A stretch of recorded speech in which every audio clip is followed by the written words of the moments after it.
राजा के यहाँ नौकरी करते थे। क्या? सदाशिवदास जी राजा के यहाँ नौकरी करते थे और इनकी ईमानदारी और इनकी सच्चाई से इनके साथ में काम करने वाले दूसरे लोग सब चिढ़ते थे। आज भी देख लो आप, अपने यहाँ जेएनयू का कोई ईमानदार ऑफिसर है किसी अच्छे रैंक पर पहुंच जाए तो दूसरे साथी बोले यार ये इन्हें खाता है इन्हें खाने देता है। तो ऐसा लगता है सबको, सब अब चिढ़ेंगे ही ना यार, इसकी वजह से ये जब तक यहाँ बैठा हुआ है तब तक हमारा काम नहीं हो रहा है, हम नहीं खा पा रहे हैं, अभी इसको तो लेना नहीं है। लेकिन सुनो, जिसके जीवन में ईमानदारी और सच्चाई है उसके जीवन में उसकी पावर ही कुछ अलग प्रकार की होती है, उसके पास में शक्तियां कुछ अलग प्रकार की होती है, उसका जोश उसका उत्साह कुछ अलग प्रकार का होता है। मुझे सिंघम याद आता है बार बार में ऐसे प्रसंग में। क्या एक वाक्य उसका याद आता है मुझे, क्या था भाई विवेक जी? मेरी जरूरतें कम हैं इसलिए मेरे वजूद में दम है। क्या क्या मेरी जरूरतें कम हैं, मुझे नहीं चाहिए, मुझे अपेक्षा नहीं है। अब लोग चिढ़ते थे सदाशिवदास जी से, जलते थे उनसे, सदाशिवदास क्या कर रही है, ये क्या व्यक्ति है, हटाओ इसको यार, हेर फेर करता होगा। अकाउंट्स लिखते थे वहाँ, हिसाब किताब किया करते थे। राजा के पास में शिकायत पहुँच गई। राजा तो कान के कच्चे होते, अकेले राजा नहीं, जितने भी राजा लोग यहाँ भी है ना धरती पर, कौन पैसे वाले संपन्न व्यक्ति, सच में वो उनको कान के कच्चे होना पड़ता है।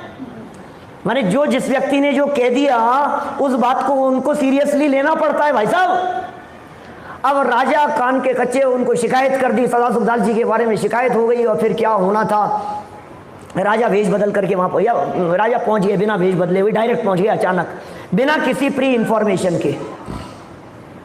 राजा वहाँ पहुँच गए, कोई सूचना नहीं, कुछ जानकारी नहीं, सीधे पहुँच गए, हिसाब तुरंत जा करके, जैसे सीआईडी वाले करते हैं ना, सीबीआई वाले, एकदम पहुँच गए, एकदम हाँ खोलो भाई तुम्हारे क्या है, दिखाओ तुम्हारी तिजोरी दिखाओ, कैश बुक दिखाओ तुम्हारी। अब राजा वहाँ पहुँच गए, हिसाब किताब चेक किया, एक एक पाई पाई का हिसाब बराबर मिला उनको। ओहो, मैं किनके ऊपर शक कर रहा था, ये सदाशिवदास जी कासलीवाल, मैं किनके ऊपर शक कर रहा हूँ, ये जैन विद्वान हैं, ये जैन व्यक्ति हैं, इनके जैसा ईमानदार मैंने आज तक कभी देखा नहीं है। इतने प्रसन्न हुए हिसाब किताब को देख करके, मन हुआ उनको कि मैं आपकी तनख्वाह बढ़ाना चाहता हूँ। मना कर दिया भाई साहब। लो, मिले दुनिया में ऐसा कोई व्यक्ति, दुनिया में ऐसा कोई व्यक्ति मिलेगा जो व्यक्ति ये कहेगा सैलरी आपकी बढ़ाई जा रही है और वो मना कर देगा मुझे जरूरत नहीं है, कि नहीं नहीं हम बढ़ा रहे हैं, तुम्हें क्यों मना करना है, कि नहीं यदि आप सच में कुछ बढ़ाना ही चाहते हो तो एक काम करो, हमारे वर्किंग आवर्स कम कर दो,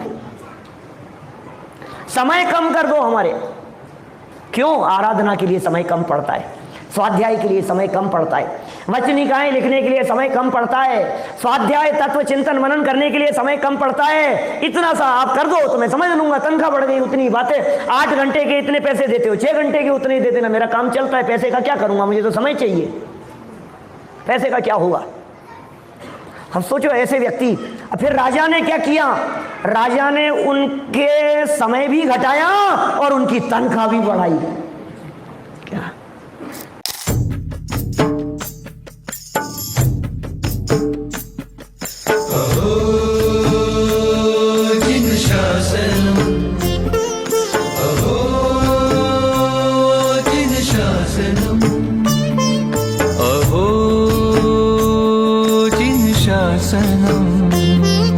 अहो जिन शासनम